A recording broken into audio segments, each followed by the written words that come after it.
Mwanakondoo ameshinda. Niko hapa kwa ajili ya somo la Kiongozi Karenda, Kanisa la Moravian Tanzania. Majina yangu naitwa Mchungaji Stewart Tito Mwapashi, Kanisa la Moravian Tanzania, Jimbo la Kusini Magharibi. Ndugu mtazamaji, tushirikiane somo la Kiongozi Karenda kwa Kanisa la Moravian Tanzania ambalo linapatikana katika kitabu cha kwanza cha waraka wa Petro kwa watu wote, sura ya kwanza mstari wa 3. Waraka wa kwanza wa Petro kwa watu wote, sura ya kwanza mstari wa 3. Nao inasema hivi: Ahimidiwe Mungu Baba wa Bwana wetu Yesu Kristo, ambaye kwa rehema zake nyingi alituzaa mara ya pili, ili tupate tumaini lenye uzima kwa utukufu na kufuka kwake Yesu Kristo katika wafu. Tuombe. Baba, katika jina la Yesu Kristo wa Nazareti aliye hai, asante kwa siku mpya hii ya leo ya tarehe 12 ya mwezi wa 4 mwaka 2026. Ni huruma za kwako kwamba hatuangamii, umetuumba na kutuhifadhi.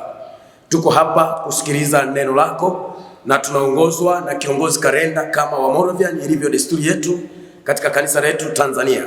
Na Bwana kaachilie Roho yako Mtakatifu ili atuelekeze na kutufundisha habari za neno lako na habari za ujumbe ulioko ndani yake, lakini pia na kwa ajili ya maombi yatakayofuata kwa ajili ya utukufu wa jina lako Yesu Kristo, nikiomba na kuamini kwamba amen.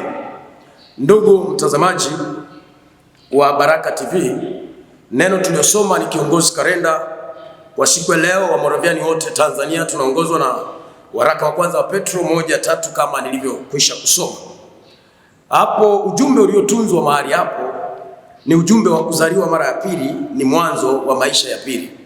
Ujumbe wa kuzaliwa mara ya pili ni mwanzo wa maisha ya pili. Petro ni mtume miongoni mwa mitume 12 walioishi pamoja na Kristo, na aliandika ujumbe huu katika nyakati za mateso sana, kipindi cha Nero, na aliuawa na Nero mwenyewe, na aliuawa kinyume na Yesu Kristo, ambavyo Yesu yeye aliuawa kwa kupigiliwa msalabani.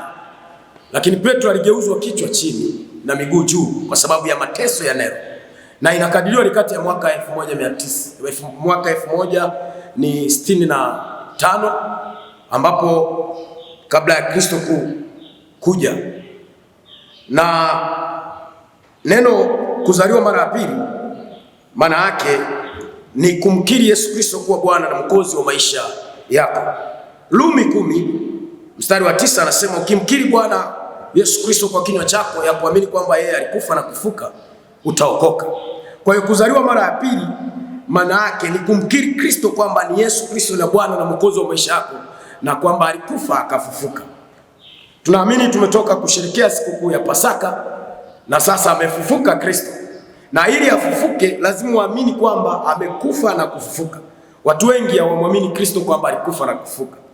Hapa tunapopata neno linaposema tumaini la kweli, maana yake linatujulisha Kristo alikufa na akafufuka. Ukisoma katika Marko 8:38 tunamwona mtu mmoja ambaye Yesu Kristo anamwambia, ukinionea haya mbele za watu, nami mtakuonea haya mbele za malaika na Baba yao. Kuokoka ni kumkiri Kristo hata mbele za watu, kumwambia Kristo ni Bwana na Mwokozi wa maisha yako. Ukiwa unamwonea haya, hata kule mbinguni atakuonea haya. Kwa hiyo unapomwamini Kristo, unamfanya Kristo aingie ndani yako na upate tumaini la kwamba siku utakapokufa utafufuka. Ndio maana kichwa kinasema maisha ya pili ni kuzaliwa mara ya pili, ili upate mwanzo wa maisha ya pili. Duniani hapa tunapita, sisi sote sio wakaaji milele, sisi ni wapitaji. Kuna mahali tunaenda, na maisha ya pili yanategemea maisha ya kwanza uliishi.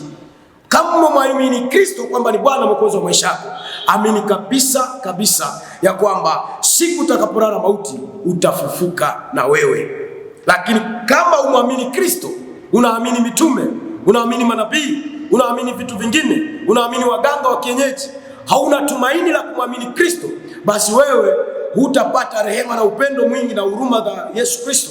Hata kuurithi uzima wa milele kwako itakuwa ni ndoto. Sote tutafufulia siku ya mwisho, tutafufuliwa, lakini wengine watapata aibu ya milele, wengine tutapata furaha ya milele, maana yake tutaishi pamoja na Kristo.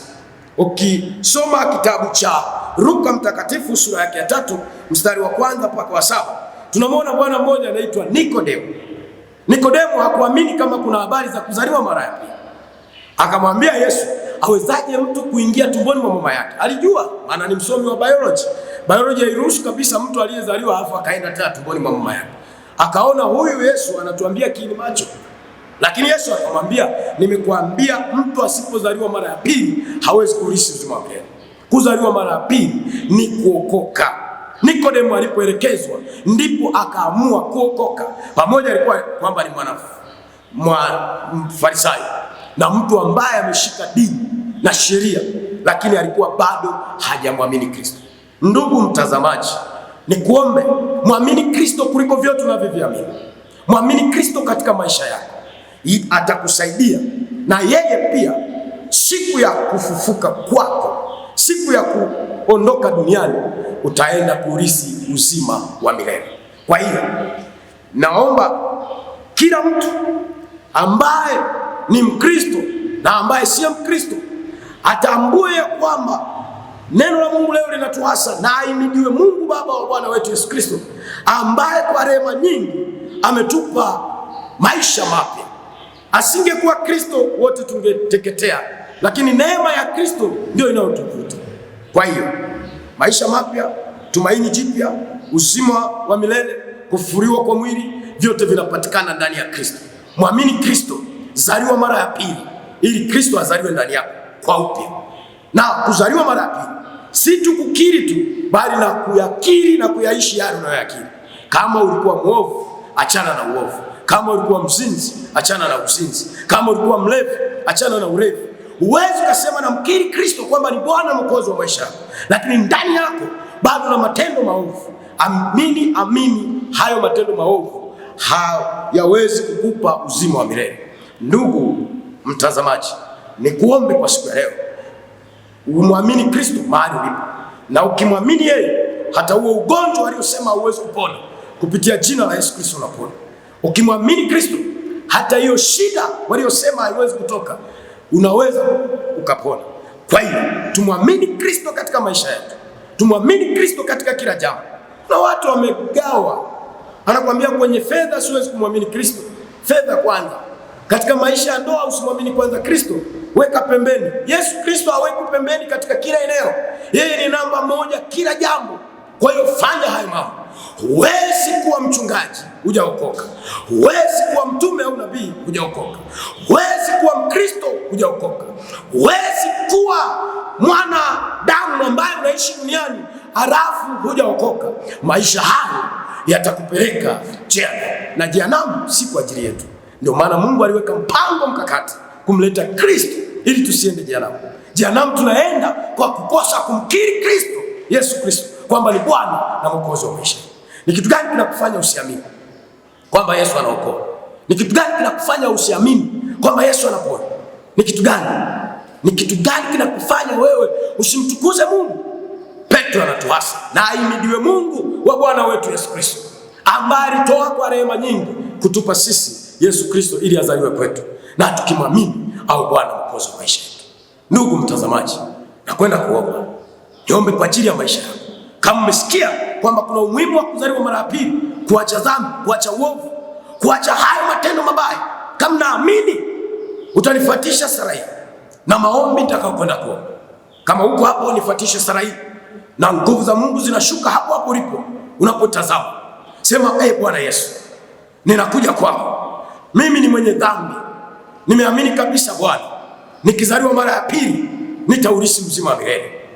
Hakika Bwana, nilikuwa naabudu pasipo kukuamini, pasipo kukukiri kwamba wewe ni Bwana Mwokozi wa maisha yangu.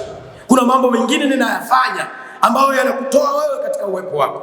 Leo hii ninakataa kabisa kazi za ibilisi. Ninajitoa kwako Mungu Baba, nikutegemee kwa uaminifu Bwana mpaka nitakapokufa. Leo ninaokoka, ninakukiri kwa kinywa changu sawa sawa na Warumi 10:9. Ninakiri kwamba wewe ni Bwana Mwokozi wa maisha yangu. Kwa jina la Yesu Kristo sasa nimeokoka, naenda kwenda kuomba. Baba, katika jina la Yesu Kristo, Asante kwa ajili ya mtazamaji ambaye amekiri kwamba ameokoka siku ya leo na yuko tayari kuacha uzinzi, kuacha urevi, kuacha dhambi zake zote. Anajitoa kwako sasa. Kuanzia leo aendelee kutumikia kokote atakakokuwa, anaendelee kutumikia katika roho na kweli. Usimwache wala usimpungukie. Mkono wako wenye nguvu uendelee kuwa pamoja naye. Roho Mtakatifu uwe juu yake katika jina la Yesu Kristo na katika damu ya Yesu Kristo. Nyosha mkono wako Bwana ukawaokoe, na wote wanaonitazama asiwepo hata mmoja wa kuukosa uzima wa milele, katika jina la Yesu Kristo nikiomba na kuamini, amen.